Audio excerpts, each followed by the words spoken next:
Hi guys, a day in my life as a Filipina naka-asawa og afam for today's video guys.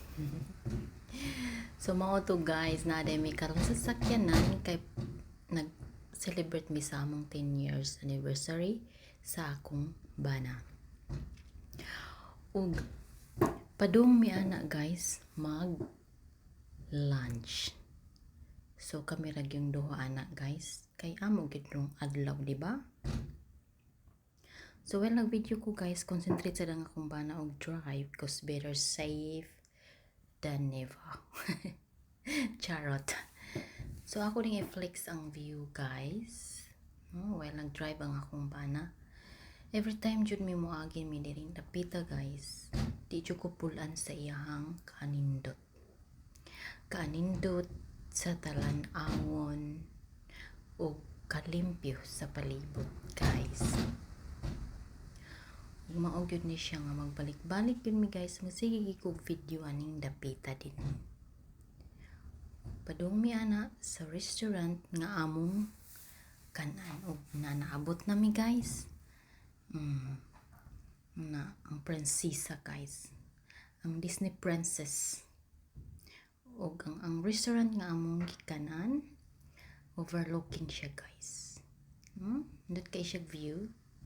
Ug tara ang akong bana while waiting sa kino nga mag-draw. Of course guys, ako sad nga gigutom nga nagpaabot sa among pagkaon. Di lang halata nga gutom guys.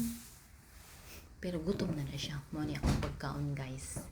Mao ni akong gi-order prawns, crabs, oysters, o a little bit of fruits and salad. Og sa akong bana guys, calamari o drumstick with the chips. Nga una ta guys. Nga ko yung gig una guys ang oysters. Nangaslim ko ano nagtanaw guys sa akong video. Na lami kayo ang oysters guys. Presko kay na din ha. Ug samot na ning prawns guys, lami kay ning prawns, tamis kay na siya. Ug presko kaayo siya guys. Muna nabusog jud ko anang panahon na guys. Na akong gikaon. Seafood ra gyud kipul man kay na masigitag fish and chips guys. Wait. Balikan jud ni akong dapita guys.